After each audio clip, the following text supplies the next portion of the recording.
Graça e paz. Pediria que os irmãos abrissem a palavra do Senhor em 1 Coríntios capítulo 1, versículo 25 ao final. Porque a loucura de Deus é mais sábia do que a dos homens, e a fraqueza de Deus é mais forte do que os homens. Porque, vede, irmãos, a vossa vocação, que não são muitos os sábios segundo a carne, nem muitos os poderosos, nem muitos os nobres que são chamados. Mas Deus escolheu as coisas loucas deste mundo para confundir as sábias, e Deus escolheu as coisas fracas deste mundo para confundir as fortes. E Deus escolheu as coisas vis deste mundo e as desprezíveis, as que não são, para aniquilar as que são, para que nenhuma carne se glorie perante ele. Mas vós sois dele, em Cristo Jesus, o qual para nós foi feito por Deus sabedoria e justiça e santificação e redenção, para que, como está escrito, aquele que se gloria, glorie-se no Senhor. Amém? Obrigado, Pai Celestial, pela Tua santa palavra. Obrigado pela obra completa e redentora que o Senhor fez em favor de toda a humanidade através do Senhor Jesus Cristo. Porque nós não vimos e nem sentimos, mas o Senhor nos deu fé para que nós cremos na Tua palavra, porque está escrito, é verdade. Obrigado por fazer Teus filhos em Cristo Jesus. Obrigado por nos atrair no Seu corpo lá na cruz do Calvário, aonde nós fomos juntamente com Ele crucificado, morto, sepultado e ressuscitado pelo Teu grande poder. E nós temos o privilégio de podermos estar aqui reunidos na Tua casa, para podermos Te chamar de Pai, e glorificado seja Teu santo nome. Continua revelando a pessoa do Senhor Jesus Cristo todo dia em nossas vidas por misericórdia. Continua abençoando os Teus trabalhos aqui nessa igreja, no Brasil, no mundo afora, com a bênção do avivamento da Tua igreja e da revelação da fé da Tua palavra. Abençoe todos os pastores que pregam o novo nascimento, o evangelho do Senhor Jesus Cristo, que é o Teu poder, dando sabedoria a eles, Pai, para conduzir o Teu rebanho nos Teus caminhos. Obrigado, Senhor. Aceita a nossa gratidão de todo o nosso coração, pois é no nome do Teu Filho amado, Senhor Jesus Cristo, que nós oramos agradecidos. Amém.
Santo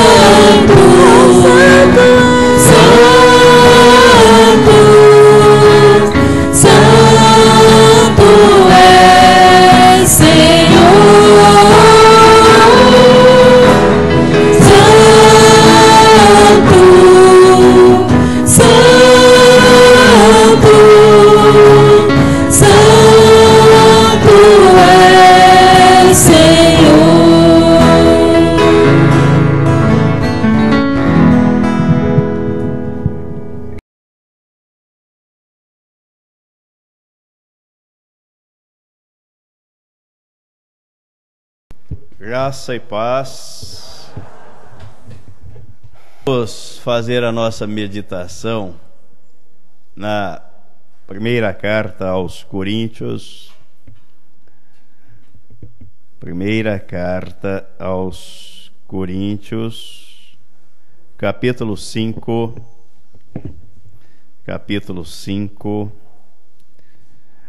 versículo 7.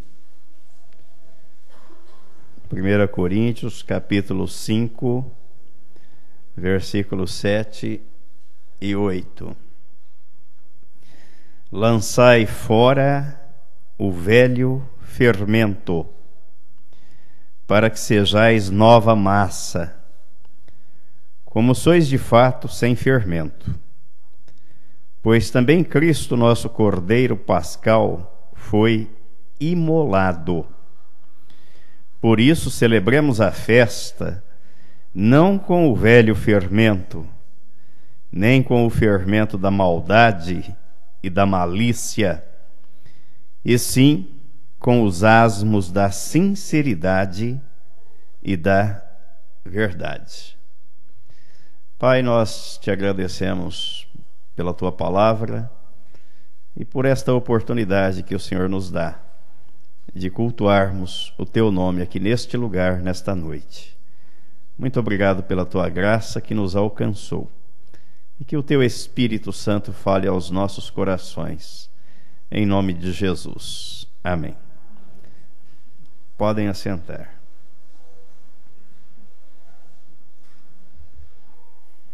O apóstolo Paulo, escrevendo à igreja de Corinto, nesta primeira carta, se nós olharmos para os primeiros versículos desse texto, nós vamos perceber que havia problemas sérios dentro daquela igreja.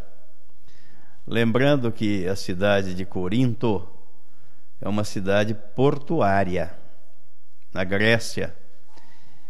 Se não me falha a memória, 100, 120 quilômetros mais ou menos da capital, Atenas.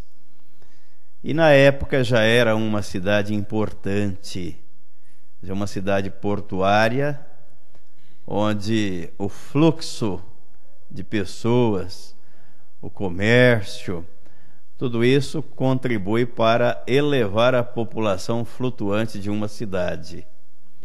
E como tal, os problemas também aumentam.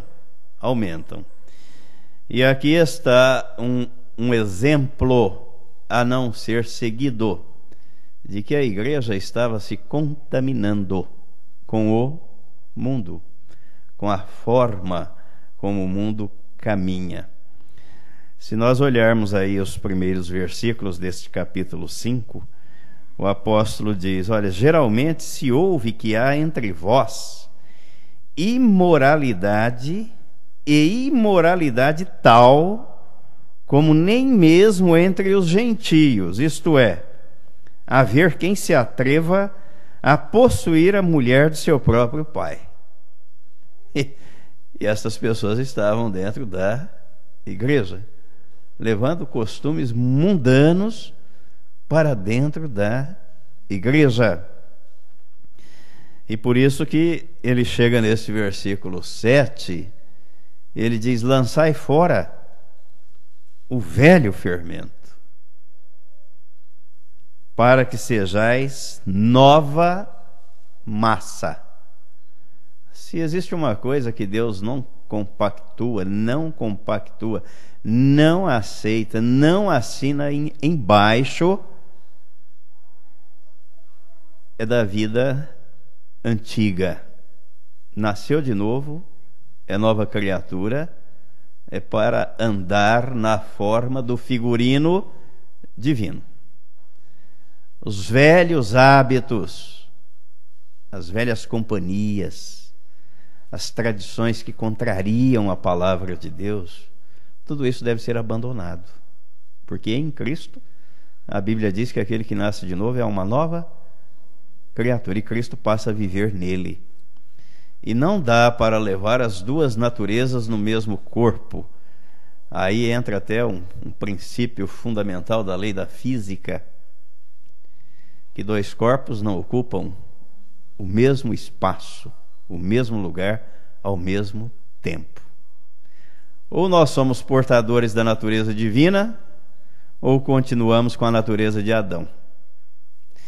E a Bíblia Sagrada diz que uma milita contra a outra. Não dá para carregar as duas. Jesus não divide a casa dele com o diabo. Ele não habita em casa de parede meia, casa geminada. De um lado Cristo e do outro o diabo. Não. De um lado a natureza adâmica, do outro a natureza divina. Não. Deus não divide a propriedade dele com ninguém. Primeira carta de Pedro 2,9, ele diz: vós, porém, sois raça eleita, sacerdócio real, nação santa, povo de propriedade exclusiva de Deus, a fim de proclamardes as virtudes daquele que vos chamou das trevas, tirou das trevas, para a sua maravilhosa luz. E ele ainda diz mais no versículo 10: vós sim que antes não erais povo, mas agora sois povo de Deus, que antes não tinhais alcançado a misericórdia, mas agora alcançaste misericórdia. Então há uma distinção muito clara e uma definição muito clara. Por isso que o apóstolo faz este apelo aqui: lançai fora o velho fermento, para que sejais nova massa. Não dá para fazer arranjo com as coisas espirituais. Ou é, ou não é. E o fermento na Bíblia, ele tem o simbolismo do pecado, da hipocrisia, da natureza pecaminosa. Este é o simbolismo do fermento, de acordo com a Bíblia. Lançai fora o velho modelo, as velhas tradições, os velhos costumes que afrontam, que agridem e que contrariam a palavra de Deus. No capítulo 16 do Evangelho, escrito por Mateus, esse som está baixo aí? Tá bom? Mateus capítulo 16, nos versículos 5 a 12, Jesus disse assim, Mateus 16: ora, tendo os discípulos passado para o outro lado, esqueceram-se de levar pão. E Jesus lhes disse: vede e acautelai-vos do fermento dos fariseus e dos saduceus. Eles, porém, discorriam entre si, dizendo: é porque não trouxemos pão. Percebendo-o, Jesus disse: por que discorreis entre vós, homens de pequena fé, sobre o não terdes pão? Não compreendeis ainda, nem vos lembrais dos 5 pães para 5.000 homens, e de quantos cestos tomastes? Nem dos 7 pães para os 4.000, e de quantos cestos tomastes? Como não compreendeis que não vos falei a respeito de pães? E sim, acautelai-vos do fermento dos fariseus e dos saduceus.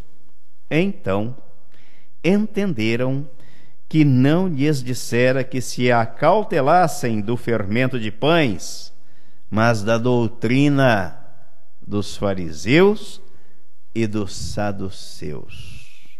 E ainda, Lucas capítulo 12,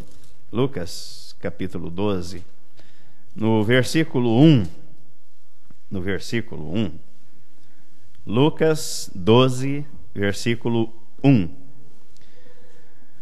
posto que miríades de pessoas se aglomeraram a ponto de uns aos outros se atropelarem, passou Jesus a dizer, antes de tudo, aos seus discípulos: acautelai-vos do fermento dos fariseus, que é a hipocrisia. A hipocrisia. Quem são os fariseus na Bíblia Sagrada?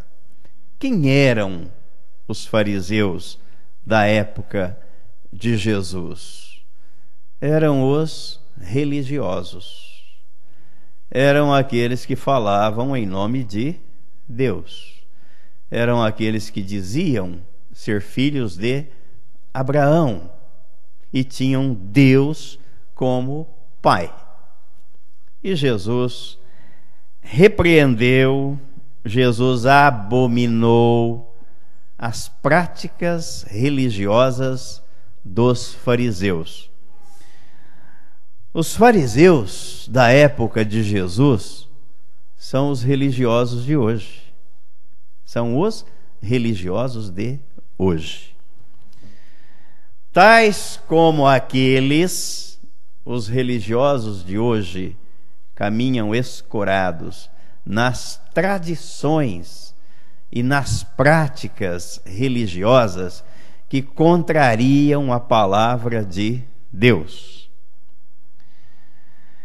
Eles estão firmados na graça, estão firmados na lei e não na graça de Deus.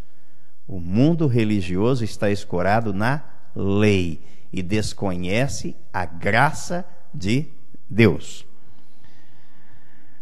Vejam que aquilo que era feito ainda hoje continua a ser praticado. Atos capítulo 4. Atos capítulo 4. Os versículos de 1 a 4 retratam a prática, o apego à lei e não o descanso na graça de Deus. Falavam eles ainda ao povo quando sobrevieram os sacerdotes, o capitão do templo e os saduceus, ressentidos por ensinarem eles o povo e anunciarem em Jesus a ressurreição dentre os mortos. E os prenderam, recolhendo-os ao cárcere a seguinte, pois já era tarde. Muitos, porém, dos que ouviram a palavra, a aceitaram, subindo o número de homens a quase 5.000. Então esse texto faz o registro de que Pedro e João, eles foram presos por aqueles que falavam e que agiam em nome de Deus. O versículo 1 diz que quem é que se insurgiu? Os sacerdotes e o capitão do templo e os saduceus, religiosos. E contra que eles se insurgiram? Pedro e João, no versículo 2, não estavam falando da ressurreição de Jesus. O versículo 2 é muito claro. Eles estavam ensinando a ressurreição em Jesus. É diferente de falar ou ensinar a ressurreição de Jesus. Porque ao ensinarem a ressurreição em Jesus, eles estavam ensinando que nós participamos da ressurreição juntamente com Cristo. Isto significa que eles estavam pregando o evangelho da cruz, o evangelho da graça de Deus e ensinando às pessoas que nós fomos crucificados com Cristo, morremos com Ele, fomos sepultados com Ele e fomos ressuscitados juntamente com Ele. Se eles estivessem falando da ressurreição de Jesus, não teria havido problema algum. como hoje. Há até festa, né, no dia da ressurreição pelo mundo afora. Encenam, é o dia da malhação do Judas, né? A malhação do Judas, enfeitam as cidades, tentando retratar aquilo que Jesus fez por ocasião da sua entrada triunfal em Jerusalém, depois da sua morte e ressurreição. Até aí não tem problema. Mas quando se trata da ressurreição em Jesus, ou de mostrar a nossa ressurreição juntamente com Cristo, aí a coisa fica complicada e os religiosos não aceitam. E o texto diz aqui que eles ficaram ressentidos. Já pensou? Você vem aqui falar de uma coisa que nós não estamos habituados a ouvir, que não faz parte da nossa tradição religiosa. Não foi assim que nós aprendemos ao longo da vida. Esse é o discurso dos religiosos. E parecem que a gente está falando de algo que as escrituras sagradas não tratam. Elas tratam, mas é de desconhecimento do mundo religioso. Conhecer a história da ressurreição de Jesus não muda a natureza espiritual de ninguém. Mas saber tomar conhecimento da nossa ressurreição em Jesus, aí troca a nossa natureza, a nossa identidade e a nossa filiação. Aí é diferente. Então, muitos ainda hoje andam disfarçados de cristãos, como os fariseus, mas seguem as práticas da lei, da antiga aliança, porque não encontraram o descanso na graça de Deus. E isto, olha, toda prática religiosa que tenta desfazer o que Deus fez, ou acrescentar o que Deus fez através de Cristo na cruz do Calvário, a Bíblia diz que isto constitui uma tentação contra o Senhor. Atos capítulo 15. Atos capítulo 15.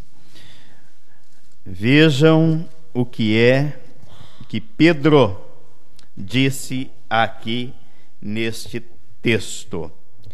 Nós vamos ver aqui, a partir do versículo 1, alguns indivíduos que desceram da Judéia ensinavam aos irmãos. Vejam o que é que eles estavam ensinando dentro da igreja. Se não vos circuncidardes, segundo o costume de Moisés, não podeis ser salvos. Olha, se não guardarmos as tradições que nós aprendemos desde a nossa infância com os nossos antepassados, nós não podemos ser salvos. E tendo havido da parte de Paulo e Barnabé contenda e não pequena discussão com eles, resolveram que estes dois e alguns outros dentre eles subissem a Jerusalém, aos apóstolos e presbíteros, com respeito a esta questão. Então, essa questão vinha da igreja de Jerusalém.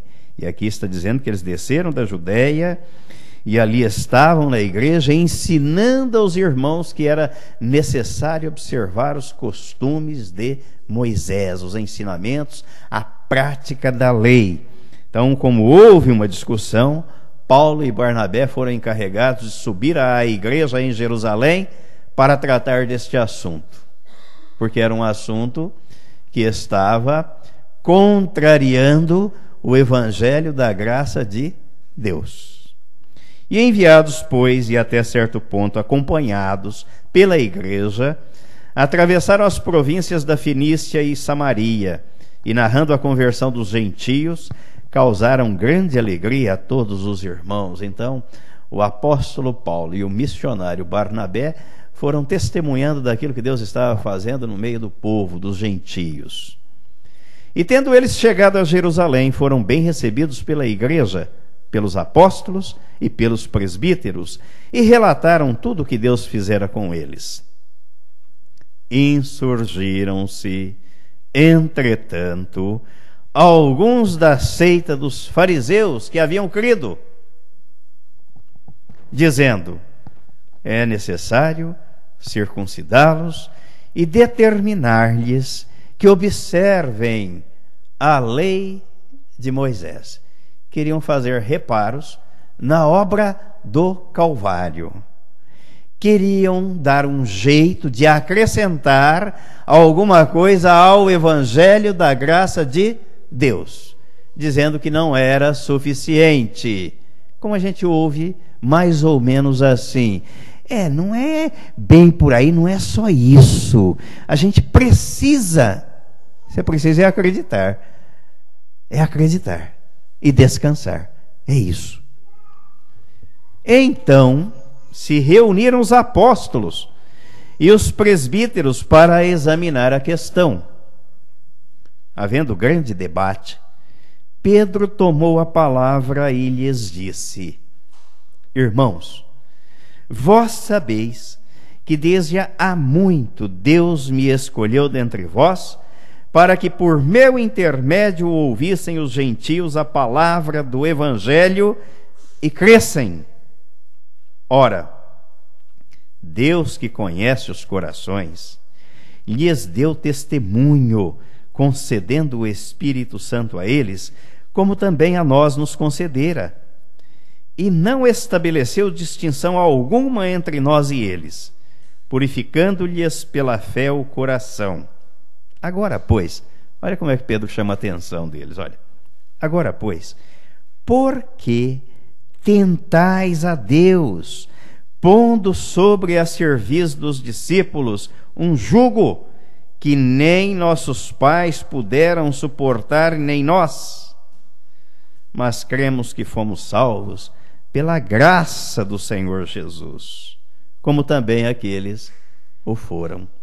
Quer dizer que a guarda da lei, a prática da lei, a observância dos costumes de Moisés, da tradição religiosa, Pedro está dizendo aqui, é uma tentação contra Deus.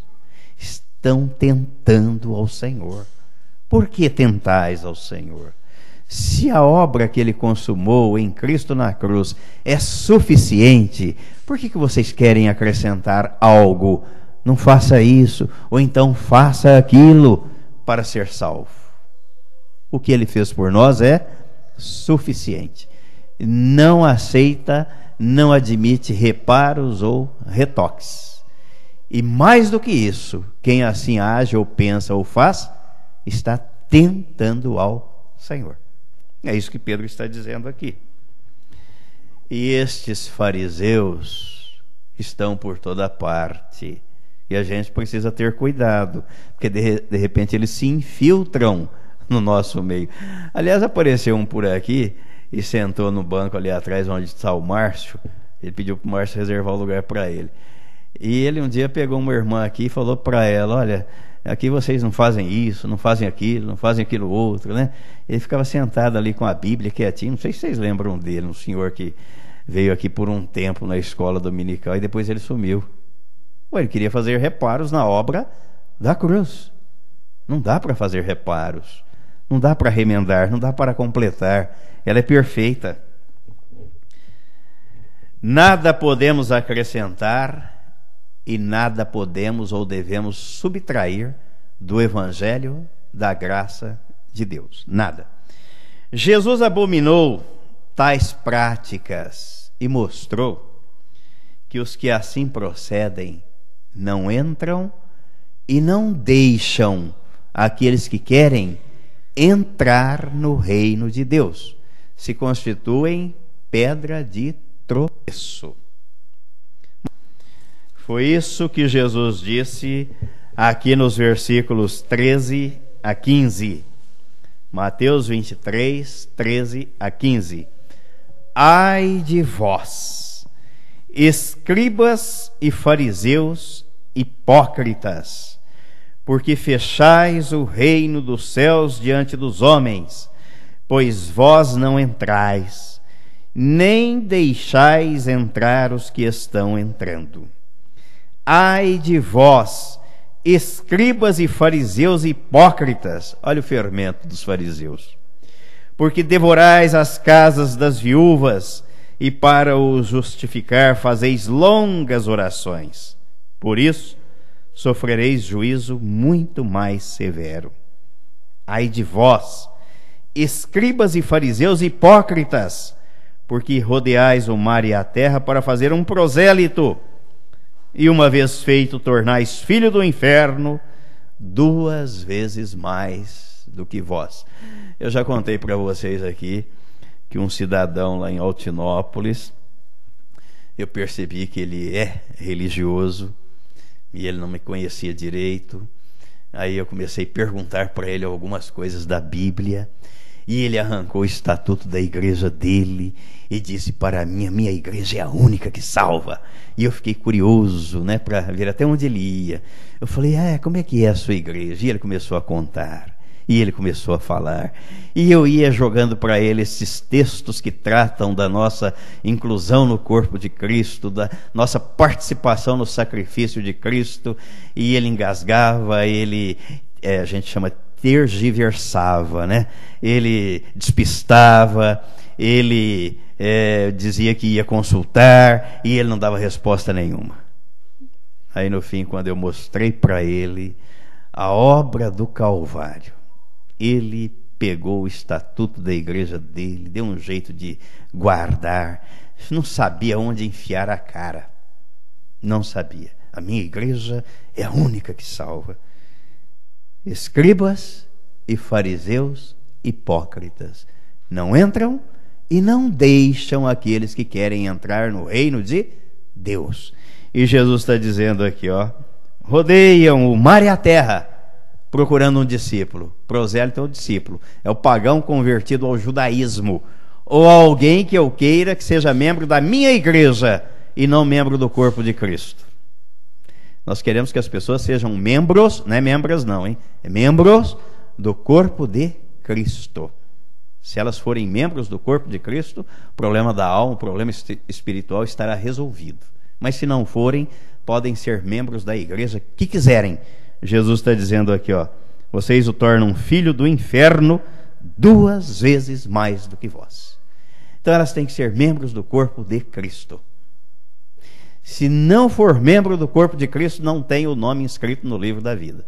Pode ter o nome inscrito no hall, no livro do hall de membros da igreja local. Mas o livro de Apocalipse diz que o livro que vai ser aberto é daquele que tem os nomes inscritos no livro da vida e não no hall da igreja.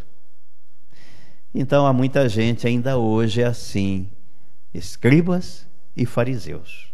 A minha igreja é a única que salva. Eu ouvi, ninguém me contou. O cara me convidou, me chamou para ser batizado na igreja dele. E eu vi que ele não conhecia nada da obra da cruz. Absolutamente nada. Está arraigado na doutrina da igreja dele. Jesus abominou estas práticas, porque o Cordeiro de Deus foi imolado para inaugurar um novo modelo. Por isso que o apóstolo Paulo diz no texto aí de 1 Coríntios 5:7: lançai fora o velho fermento, para que sejais nova massa. Se não houver o sepultamento do velho, não haverá lugar para o novo. Não dá para coexistirem o novo e o velho na mesma pessoa, no mesmo modelo, no mesmo modo. Não dá. É um ou outro. Então ele diz: lançai fora o velho fermento, a hipocrisia, a prática religiosa, aquilo que não é sincero, que não é verdadeiro. Lança fora, para que sejais uma nova massa. A nova aliança substituiu a primeira aliança, porque aquela apontava para esta. E quando o apóstolo Paulo, na nova, é a natureza divina que vem impregnar a vida deste novo ser, desta nova criatura. Segundo, houve mudança de regime. A velha aliança era o regime da lei. A nova aliança, o regime da graça. O regime da graça. E o apóstolo Paulo diz que nesta mudança de regime, O que é que aconteceu com este fermento que fomentava, alimentava e dava vida ao pecado? Romanos capítulo 4, o apóstolo Paulo, ele diz assim, Romanos capítulo 4, versículo 15: porque a lei suscita a ira, mas onde não há lei, também não há transgressão. Lá na primeira carta de João, no capítulo 3, ele diz que o pecado é a transgressão da lei. Aqui o apóstolo está dizendo que onde não há lei, não há transgressão. O regime mudou. Tanto é que aí no capítulo 6 dessa mesma carta aos Romanos, no versículo 14, ele diz que porque o pecado não terá domínio sobre vós, pois não estáis debaixo da lei, e sim da graça. Eu sinto como se estivesse tirando um saco de 100 quilos dos meus ombros, não sei vocês, mas eu sinto assim quando eu leio este versículo. Não estou debaixo do pecado. O pecado não tem domínio sobre mim. Por quê? Porque eu estou debaixo da graça de Deus e não debaixo da lei. E o apóstolo Paulo diz lá na primeira carta aos Coríntios, no capítulo 15, que o aguilhão do pecado é a morte. A força do pecado é a lei. Ele diz, mas graças a Deus que nos deu a vitória por meio de Jesus Cristo. Então o peso, o jugo foi retirado dos nossos ombros. Mas o religioso, por desconhecimento desta realidade bíblica, ainda continua debaixo do regime da lei e nas velhas práticas religiosas. Houve mudança de regime da lei para a graça. Houve mudança na forma do sacrifício para a adoração. Lembram da mulher samaritana, no capítulo 4 de João? Estava lá no monte Gerizim, samaritana. Conversa com Jesus e diz para ele, Senhor, os nossos pais adoravam neste monte Gerizim. Vós, entretanto, dizeis que em Jerusalém é o lugar em que se deve adorar. O que Jesus respondeu para ela? Mulher, vem a hora e já chegou. Nem lá e nem cá. O Pai procura para verdadeiros adoradores aqueles que o adorem em espírito e em verdade.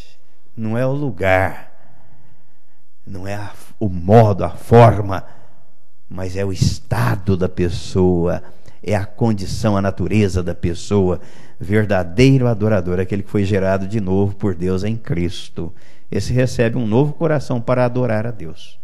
O religioso não tem coração para adorar a Deus. Ele diz que vai fazer, ele não dá conta, não faz. Ele diz que não vai fazer, ele não consegue, porque a natureza dele não permite, ele faz. Mas quando Deus troca o coração, o Espírito Santo guia esta nova criatura para a adoração. E por fim, houve mudança no propósito da instrução da lei para a revelação da palavra. É uma diferença. Querer se debruçar sobre a lei, meditar nela para não errar. Aí a Bíblia Sagrada diz, se você cumprir 99, mas errar num ponto, não resolveu nada. Mas a revelação muda o panorama. Então, ao invés da instrução da lei, vem a revelação dada por Deus. Foi isso que Jesus disse no capítulo 11 de Mateus. Mateus capítulo 11, nos versículos 25 a 27. Jesus deu graças a Deus por isso.